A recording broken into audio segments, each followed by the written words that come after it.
ज़ेबा बख्तियार।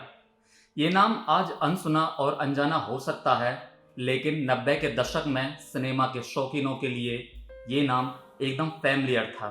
शानदार ऋषि कपूर साहब के अपोजिट फिल्म हिना में नजर आई ज़ेबा बख्तियार उन दिनों सोशल मीडिया से लेकर आम लोगों के लिए चर्चा का विषय थी, और इसकी वजह थी उनका पाकिस्तानी होना।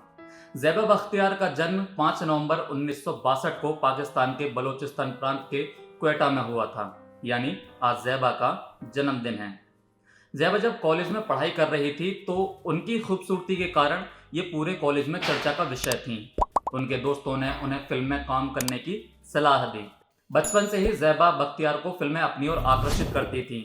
50 और 60 के दशक के मशहूर भारतीय एक्टर रहमान से उनके पिता याह्या बख्तियार की दोस्ती थी। ये उन दिनों की बात है जब भारत का बंटवारा नहीं हुआ था। याह्या बख्तियार और रहमान स्कूल में साथ ही पढ़ते थे। ऐसे में बंटवारे के बाद कई दफ़ा रहमान ज़ेबा के पिता से मिलने उनके घर जाते रहते थे।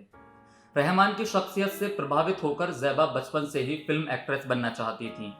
यही वजह है कि कॉलेज में दोस्तों ने जब इन्हें फिल्म में काम करने की सलाह दी तो ज़ेबा के मन में बचपन से दबी एक्टर बनने की ख्वाहिश मचलने लगी। ज़ेबा ने अपने कॉलेज में होने वाले नाटकों में हिस्सा लेना शुरू कर दिया।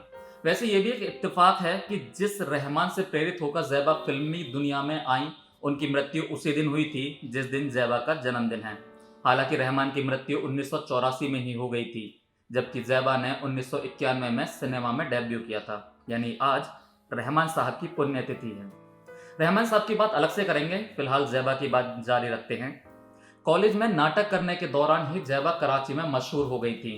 साल 1988 में पाकिस्तान टीवी पर ब्रॉडकास्ट हुए नाटक अनारकली में ज़ेबा को लीड रोल के लिए चुन लिया गया। इस नाटक के बाद ज़ेबा को पाकिस्तान से बड़ी लोकप्रियता हासिल हुई।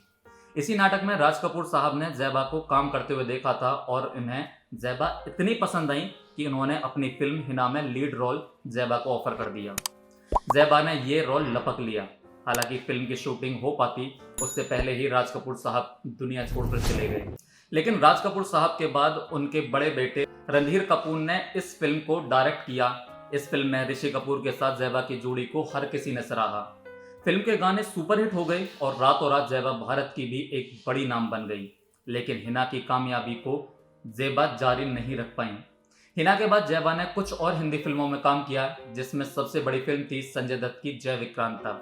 ये फिल्म तो काफ़ी पसंद की गई, लेकिन ज़ेबा को इस फिल्म की कामयाबी से कोई फ़ायदा नहीं मिला।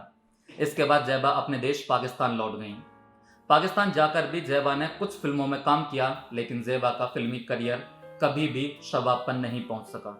कहा जाता है कि ज़ेबा ने 5 दफ़ा शादी की थी। हालांकि ज़्यादातर लोगों का मानना है कि ज़ेबा की 4 शादियां हैं। ज़ेबा की पहली शादी सन 1982 में हुई थी। उस वक्त ज़ेबा महज 18 साल की थी।